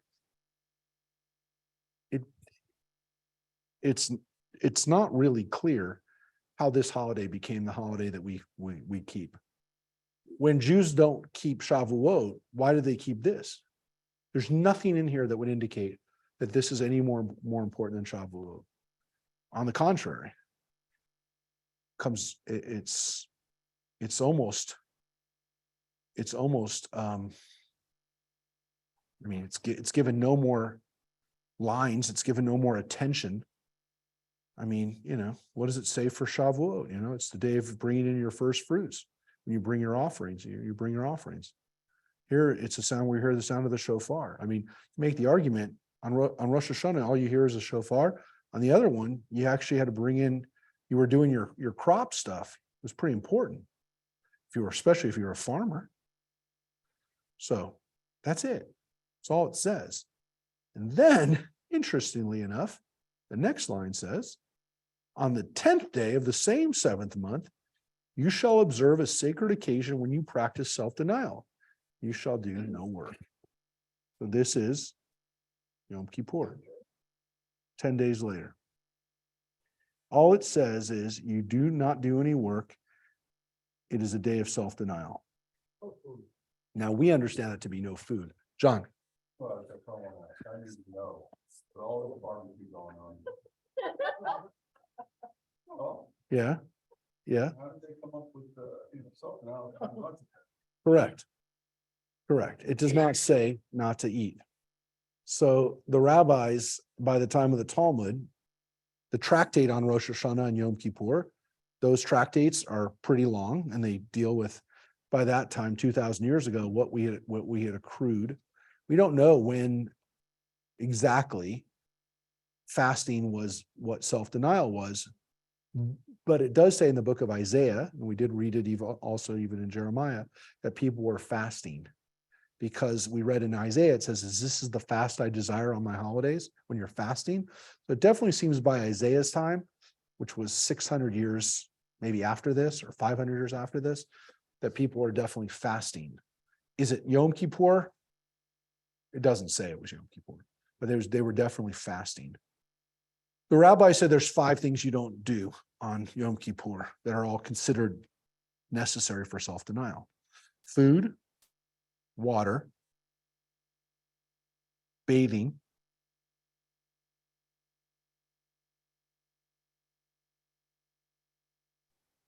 sex, and the famous one, which we kind of are not really sure why it's there, but we assume it had something to do with comfort. You're not supposed to wear leather shoes, which is why people don't wear leather shoes. So those are the self-denial that the rabbis laid out. They wear that, nothing? No, they probably, what it says is they wore wood shoes.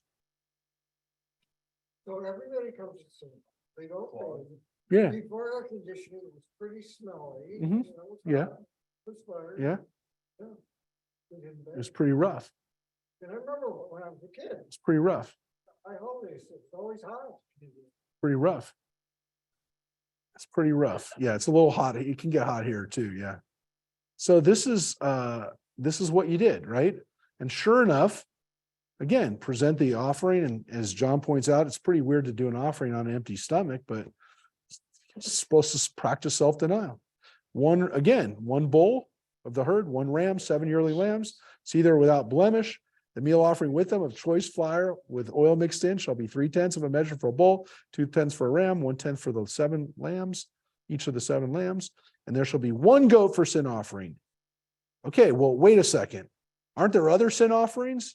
Yes, because there's also, in addition to the sin offering of expiation and the regular burnt offering with its meal offering, with its libation, again, it does not from here tell us anything of what we do on Yom Kippur, that this is the holiday that Jews will decide they want to keep. The one holiday that Jews decide they're going to come to synagogue on. Based on the Torah, there is no clarity why that is the case. It doesn't really seem that way. So based on numbers, so we have a tradition of, again, at these holidays, reading the Maftir. The last section comes from these lines. So for Rosh Hashanah, we read the Maftir that is the one for Rosh Hashanah. And then in Yom Kippur, we read traditionally the Maftir for Yom Kippur from the book of Numbers, from Pinchas. Now, that's Rosh Hashanah and Yom Kippur.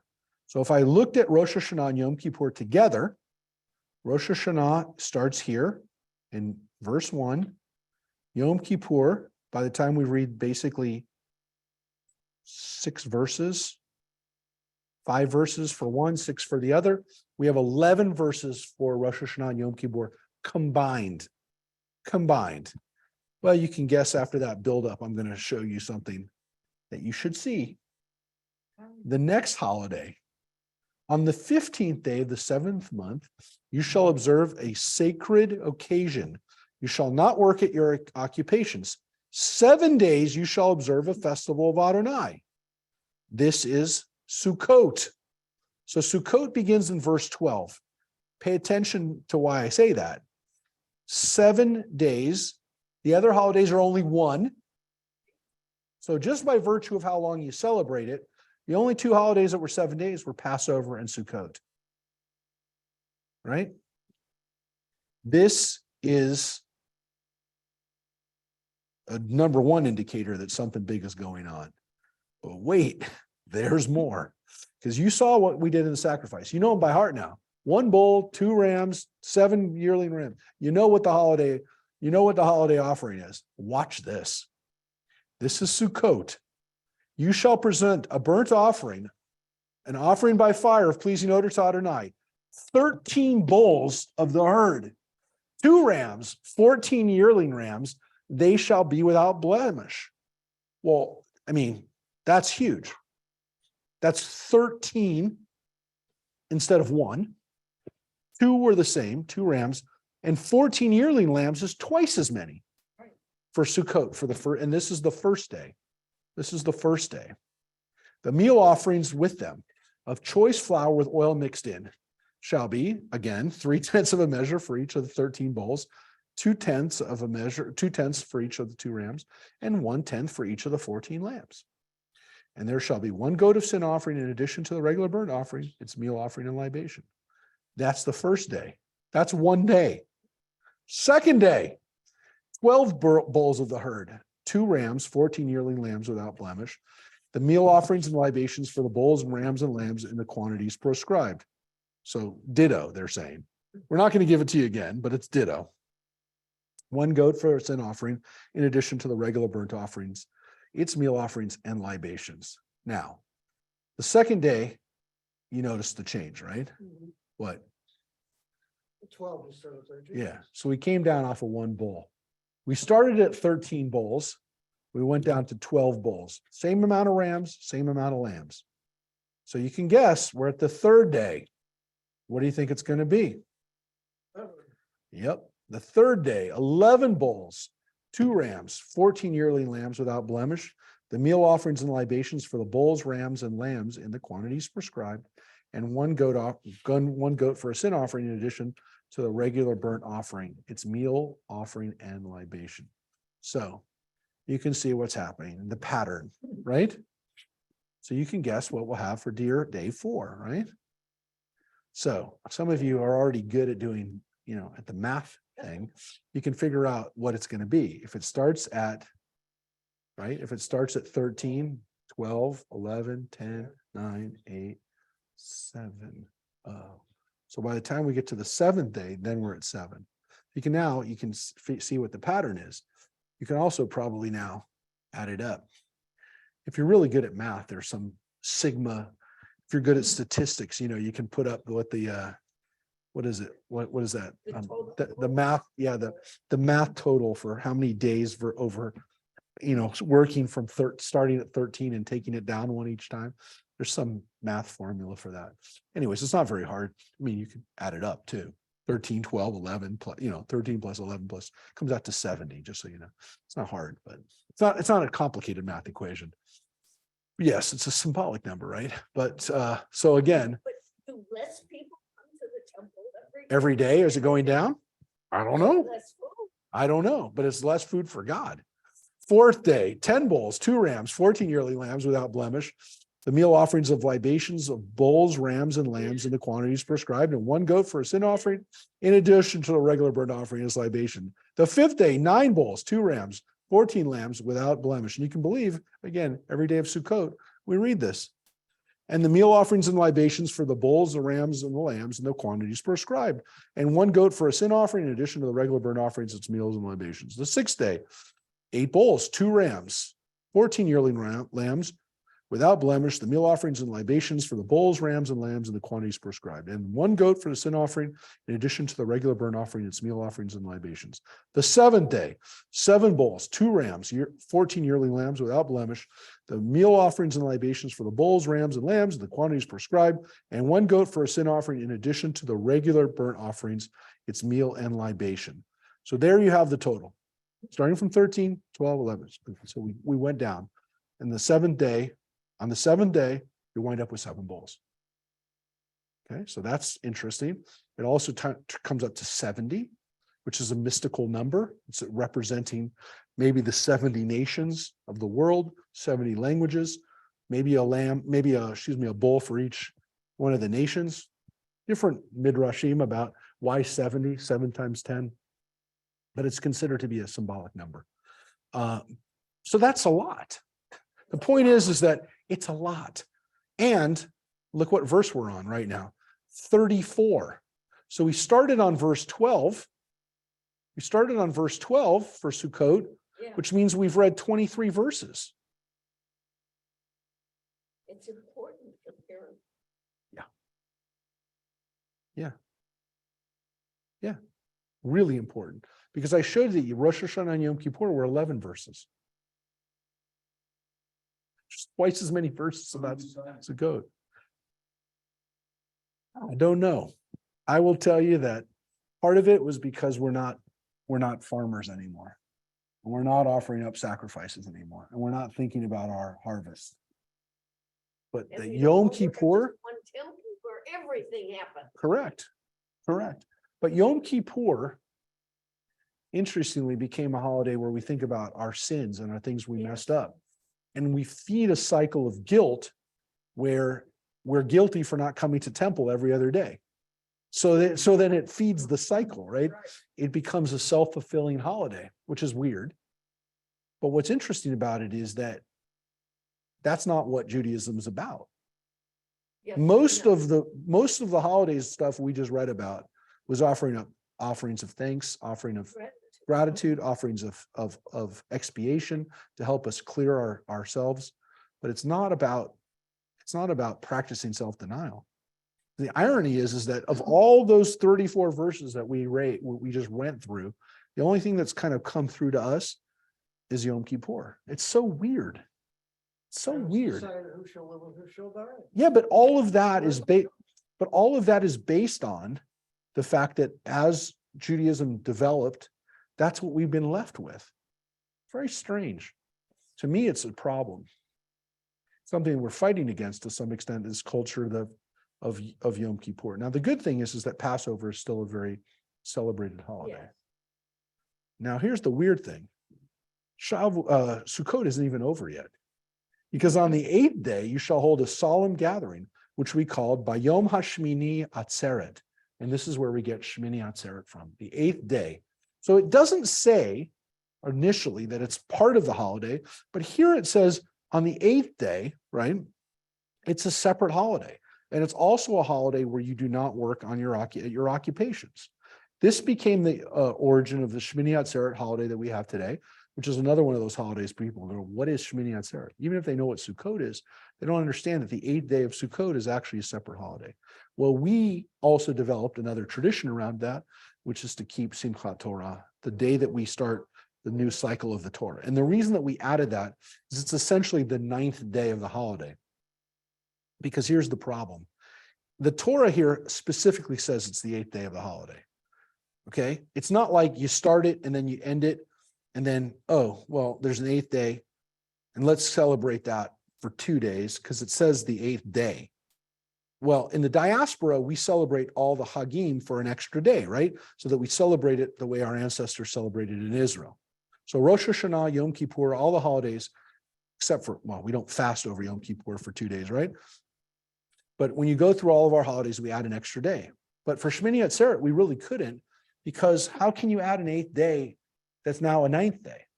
So Simchat Torah became our 9th day. It became our extra day of Shmini Atzeret that allowed us to say we're celebrating it for an extra day, even though we really can't. And it says it's the 8th day, so you only celebrate it for a day, but we celebrate Shmini Atzeret and Simchat Torah back to back.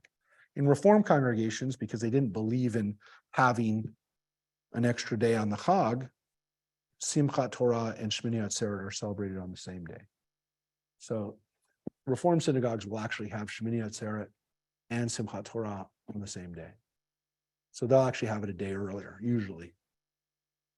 But that's how the holiday actually came about. And the reason we don't do Yom Kippur for 2 days, folks, is because you're not supposed to fast for 2 days. It's just considered to be not a good thing to do to your body. That's why we can't do it for 2 days. We're not supposed to do it for 2 days. I'm not saying people don't do it. I'm not telling you what to do. I'm just saying we understood that your body was not supposed to be deprived of food for more than 2 days, for more than a day. It's not supposed to be for 2 days. All right. So on the 8th day, day off, you shall present burnt offering by fire. And it goes back to the way we normally do a holiday. 1 bull, 1 ram, 7 yearling lambs without blemish, the meal offerings and libations for the bull, the ram and the lamb in the quantities prescribed, 1 goat for a sin offering in addition to the regular burnt offering, its meal offering and libation. And these you shall offer to Adonai at the stated times, in addition to your votive and free will offerings, be they burnt offerings, meal offerings, libations, or offerings of well-being. And so it says here at the end, this is what you do in addition to all the other stuff that you're going to do, to your free will offerings, to your burnt offerings, to your sin offerings, to your well-being, any of those things, you do these things too. It actually doesn't say sin offerings here, but those were probably included under burnt offerings. But again, all of these sacrifices, you do these too. Now, this is the way that the Christians ended it. We said, not a big difference. So Moses spoke to the Israelites just as Adonai had commanded Moses. We understood that that verse goes with the previous chapter. They understood it as this one goes with this. Now, why does the Jewish one make a little bit more sense?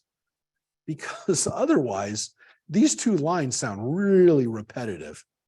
So Moses spoke to the Israelites as just as Adonai had commanded Moses, and then it says, Moses spoke to the heads of the Israelite tribes. This is what Adonai has commanded. It doesn't really make sense. Okay, so we have verse 1 as part of chapter previous portion, and we begin matot, and we'll read a little bit of it right now with the words Moses spoke to. So that's the way Pinchas ends. So the portion we read last week begins with Pinchas being basically told by God, I like the way you operate, you defend me, you're jealous for me, I'm giving you a covenant of peace. After he killed the Midianite man, the Midianite woman and the Israelite man, he speared them together. That's the way the portion ends.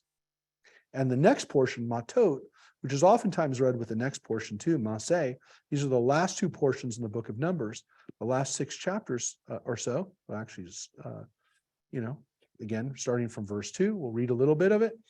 Moses spoke to the heads of the Israelite tribe, saying, this is what Adonai has commanded. If a householder makes a vow to Adonai or takes an oath imposing an obligation on himself, he shall not break his pledge. He must carry out all that crossed his lips. Well, that makes a lot of sense, right? You make a promise, you got to keep it up. You got to keep it, which kind of goes with Yom Kippur, right?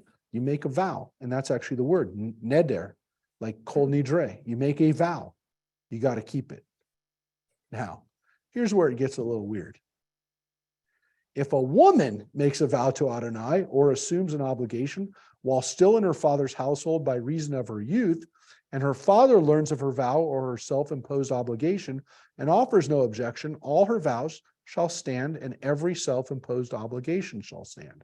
So a woman does have the opportunity and the option and the responsibility of making a promise and then having to fulfill it if her father lets her.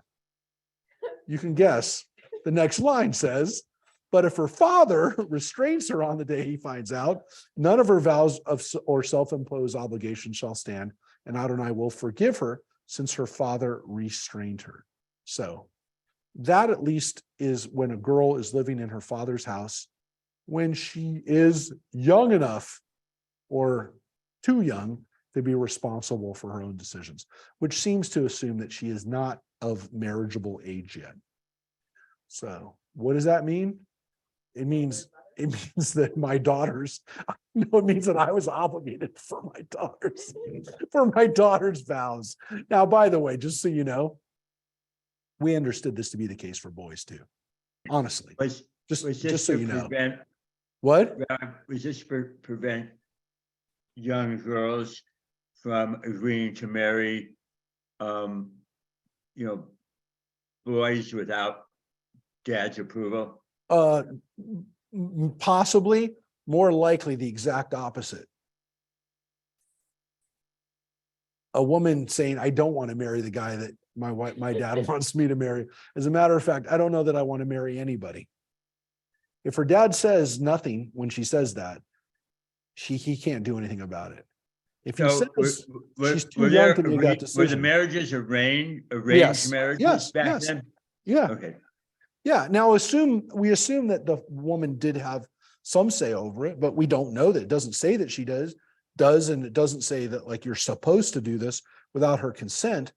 But it's more likely that it's a woman who's actually taking on a vow of chastity, or basically saying something like, I will not marry anybody.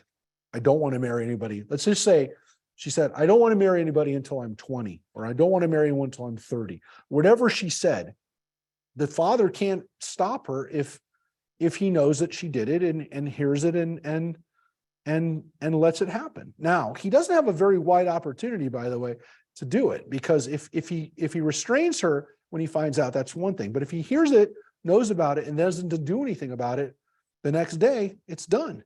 He's got to respond right away, with the understanding meaning he can't change his mind. He can't say, oh, you know what, I'm sick of her craziness, I'm going to make her do it. If he knew what she was doing and he agreed to it, he can't go back on it. So the woman actually does have quite a lot of power over this, especially given what was the case in the ancient world, and even in some cases in this very world we live in today, in some countries. Yes, what does your footnote say, please? The vow of an unmarried woman still under her father's protection might be nullified by her father. This and the following law were probably designed for the protection of the woman, to an ancient Near Eastern society was subject to strong societal pressures, some of which would leave her without defense. So again, it's probably what they're saying is it's probably being married to people that she doesn't want to be married to, or to be married at all, really. So the father has to be committed to it. He has to say, no, that's not the way we're going to do things in our house. Okay. Now it continues. If she should become someone's wife while her vow or if she should become someone's wife while her vow or the commitment to what she has bound herself is still in force, and her husband learns of it and offers no objection on the day he finds out, her vow shall stand and her self-imposed obligation shall stand. So it's not like this carried over. It really is. It's a little confusing by the language. It's basically the same language, which is if she makes a vow under her father's protection, and then if she makes the vow as she's married to somebody, same thing. So yes, a man or a woman, again, had the ability to make vows. The Torah takes it very seriously. If you make a vow, you have to fulfill it. The Talmud doesn't want people to make vows at all and tells people this is not good. You do not invoke God's name and say, I swear by God that I will do this. You're not supposed to do that. You're not supposed to say, I promise to God I will do this. You're not supposed to. But if he did it, if she did it, then essentially the person that's responsible for her, and again, I know that's not the way we like things to be, either her father or her husband, if he allows her to do it, she can do it. But they do have the say over it. But again, they have to get involved right away. Yeah. Philip, you were saying something? Sorry, go ahead. No, what were you saying? Daughters had no agency then. So if the father said, here's the boy you're going to marry, Yep. You have to marry him. Correct. Unless, again, she says, I don't want to, and she could get away with it. Now, clearly, this isn't just about marriage. Why? Because in some cases, the woman's already married. So what else could she be saying, right?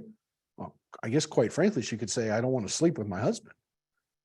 And if he says, well, I'm not okay with that, then she can't do it. But if he allows her to do it, he can't change his mind.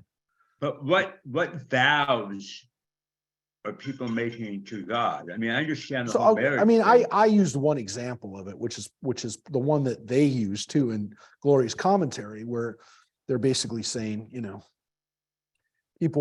women would normally be unprotected. They're talking about it in a sexual or whatever, not just sexual, but in a marriage situation. But it could be anything. It could be any type of promise that they made, like, hey, I'm not going to cut my hair, or I'm not going to, we talked about the Nazirite vows, or some of the vows that people took where they took on, whatever vow it was. I'm going to give 10 cents a day or $10 a day, whatever, to God. If they could have done that. Every day I'm going to give some of our crops to God, or I'm going to give it to the priest or whatever. They'd have to do it. So I don't think it was just sexual. I don't think it was just about marriage. I think it was also religious commitments or things that people said, hey, maybe they made a deal with God. God, if you save me, I promise I will do such and such a thing. Well, if her husband or her father let her do it, she could do it. Now, the vow of a widow or of a divorced woman, however, whatever she has imposed on herself shall be binding upon her. So, if she doesn't have a man she's under his protection or under his responsibility, she can do whatever she wants. She can do whatever she wants. Once she's already, exactly, once she's been widowed or once she's been divorced, once she's now no longer under a man's control, she can do whatever she wants. She is her own agent. So too, if while in her husband's household, she makes a vow or imposes an obligation on herself by oath, and her husband learns of it, yet offers no objection, thus failing to restrain her, all her vows shall stand, and her self-imposed obligation shall stand. So, we already kind of read that. So it's kind of a repetition of that idea, which is same thing. I just want to see if they added an extra word here. Nope. Yeah, they added an extra word. Self-imposed obligations. This is the other word we use for a vow, which is kol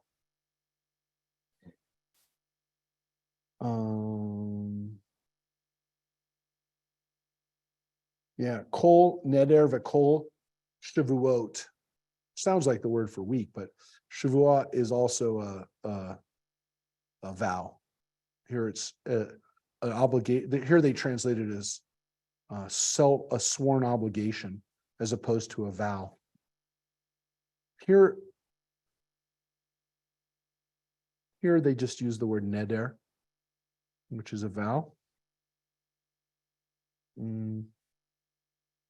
Here they use just neder. Yeah. These are all words that we use in the Kol Nidre prayer. Shavuot, kol neder. Here it is, kol nidreha. That's all her vows. It's actually almost exactly like kol nidre. Asara, which is also an obligation or a vow.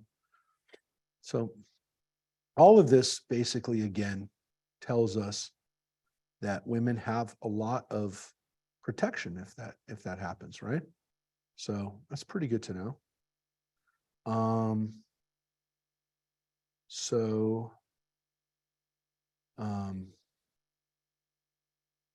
we said, but if her husband does annul them, and again, this is in the case where he does say he's not going to let her do it, on the day he finds out, then nothing that has crossed her lips shall stand, but their vows are self-imposed obligations. Her husband has annulled them. This doesn't use Shavuot, it uses Isar. Her husband has annulled them, and Adonai will forgive her. Every vow and every sworn obligation, there's the word Shavuot again, of self-denial may be upheld by her husband or annulled by her husband.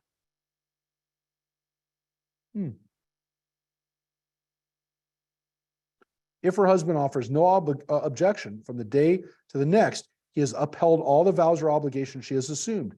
He has upheld them by offering no objection on the day he found out. So he has to do it right away, on the day he finds out, not the day she says it, but on the day he finds out. So if she says it and he doesn't find out for 2 more days, it's not like he could still object. As soon as he finds out, he could object. But if he annuls them on the day he finds out, he shall bear her guilt after the day. So if he even waits 1 extra day, he's responsible for it. Those are the laws that Adonai enjoined upon Moses between a husband and his wife, and as a father and his daughter, while in her father's household by reason of her youth. And that is the end of that chapter. That's the end of that idea, which is again about vows. So we read about women protected in property. We also read about them.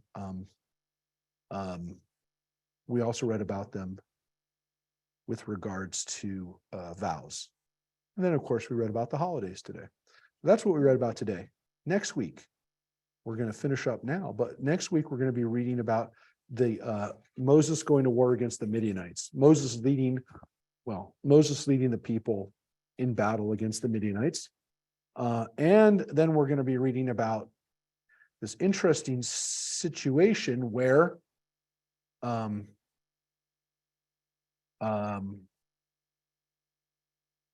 the Reubenites, the Gadites, and part of the tribe of Manasseh decide they don't want to cross over into the promised land, that they want to hang out in the country of Jordan.